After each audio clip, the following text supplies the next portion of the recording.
Welcome to Neural Wings, your source for Kalamazoo Wings game analysis and predictions, brought to you by absolutely no one. I'm your host, Ano, here to recap the last week of K-Wings hockey and what's ahead for the red, white, and blue. In podcast news, we are now available on Substack, in addition to all our other social platforms. Be sure to check us out there and subscribe. Central Division Update. The Central Division landscape is shifting rapidly as we head into the back half of February. As of February 16th, the battle at the top is a dead heat, with the Toledo Walleye and Fort Wayne Comets tied for first place with 61 points each. Toledo holds a record of 27-11-4-3 through 45 games, while Fort Wayne sits at 27-13-7-0 after 47 contests. The Bloomington Bison have solidified their hold on third place with 52 points, 24-18-2-2, followed closely by the Indy Fuel in fourth with 51 points. The Cincinnati Cyclones currently occupy the fifth spot with 45 points. Our Kalamazoo Wings find themselves in sixth place with 44 points, holding a record of 19 wins, 20 losses, 3 overtime losses, and 3 shootout losses through 45 games. While they are currently on the outside looking in, the K-Wings are just 1 point behind Cincinnati and 7 points back from the playoff cutoff line, with a game in hand on Bloomington and Indy. The team has posted a 4-4-1-1 record over their last 10 games as they look to turn a corner during this critical stretch. Meanwhile, the Iowa Heartlanders trail the division in seventh with 34 points. Game recaps. The K-Wings spent the week on the road in Iowa, ending with mixed results. Wednesday, February 11th, away win at Iowa Heartlanders, score 7-3. The Wings opened their road trip in dominant fashion at Xtream Arena. Jaden Lee got things started just 6 minutes in, followed by markers from Andre Gantus and Colin Billick to take a 3-0 lead into the first intermission. Ryan Cox added a shorthanded tally in the second, while Evan Dougherty and Josh Bloom pushed the lead to 6-2. Robert Drasner capped off the 7-goal explosion in the third. Jonathan Lemieux earned the win with a 34-save performance as the Wings' offense fired on all cylinders. Friday, February 13th, away loss at Iowa Heartlanders, score 2-5. The momentum from Wednesday didn't carry over as the Wings fell in the Friday the 13th rematch. Nolan Walker tied the game at 1-1 late in the first period, but Iowa pulled away with 3 unanswered goals.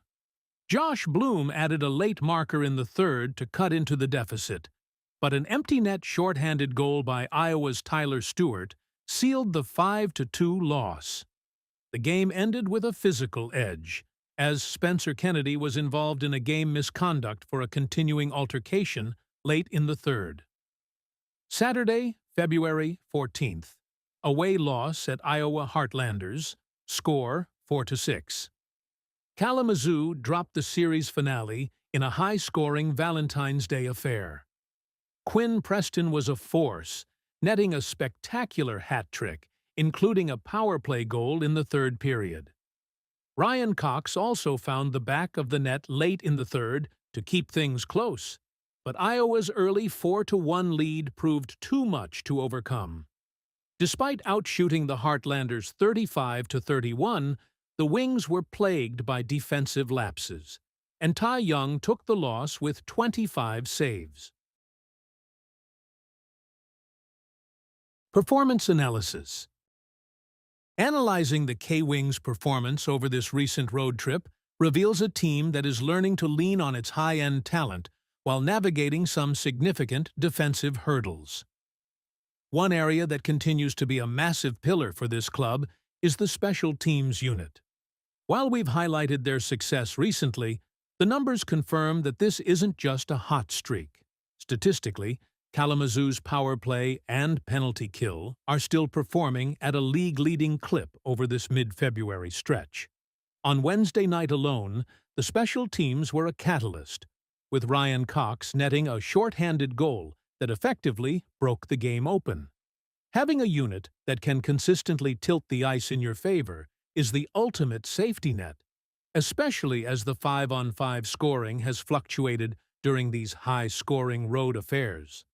However, despite that special team's brilliance, the Wings are finding themselves in high-event games where defensive structure is occasionally sacrificed for offensive pace.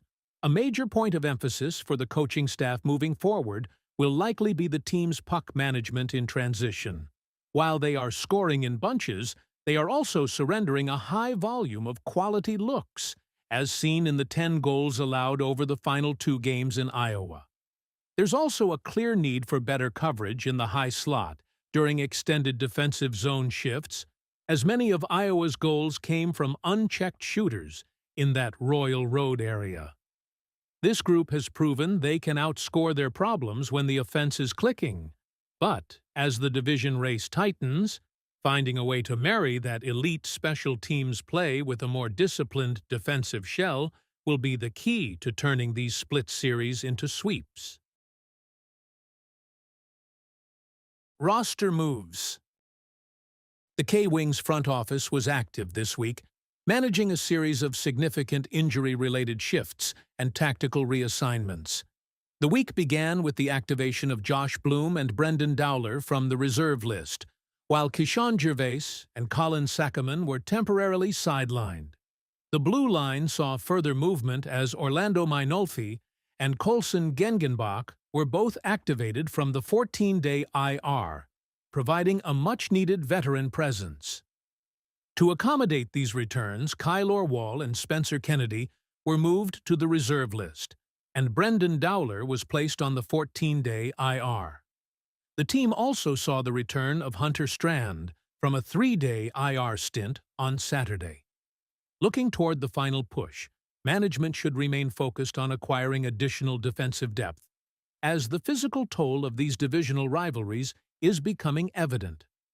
While the return of Mainolfi and Gengenbach provides immediate stability, finding another stay-at-home defender who can effectively clear the crease would take a massive weight off the shoulders of Young and Lemieux.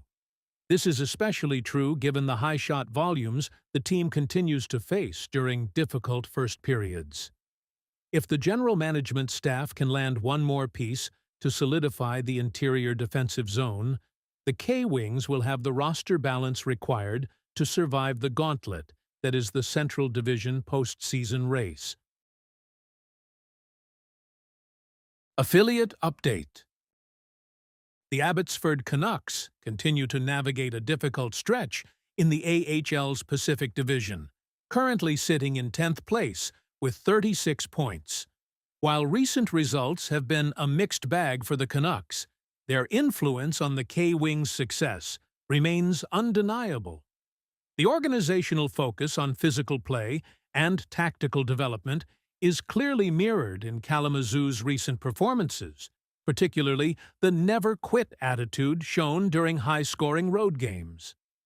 As Abbotsford continues to battle for their own postseason positioning, their ability to provide consistent high-upside assignments will be a major factor in the K-Wings' ability to climb back into the top 4. Upcoming games. The K-Wings are returning from their Iowa trip to face another critical 3-game slate against Central Division rivals. Wednesday, February 18th. The Wings hit the road for a midweek showdown against the Cincinnati Cyclones. Puck drop is scheduled for 7:35 p.m. Eastern Standard Time at the Heritage Bank Center. Friday, February 20th.